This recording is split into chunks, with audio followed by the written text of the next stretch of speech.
আহানের জন্য একটা হাইকিং এবং রানিং কম্বাইন্ড শু কিনতে গতকাল ডেকাথলনে গিয়েছিলাম। ডেকাথলন আমাদের জন্য বাজেট ফ্রেন্ডলি এবং ডেকাথলনে অ্যাক্টিভিটিসের জন্য সব বয়সী মানুষের এই ধরনের গিয়ারগুলো পাওয়া যায়।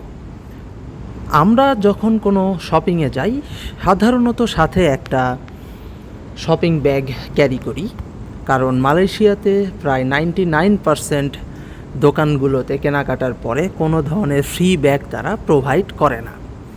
সেদিন আমরা ভুলে গিয়েছিলাম সাথে একটা ব্যাগ নিতে। যদি আমরা ডেকাথলন থেকে একটি ব্যাগ কিনতাম তাহলে প্রায় 150 টাকা অর্থাৎ 5 রিঙ্গিত খরচ হতো।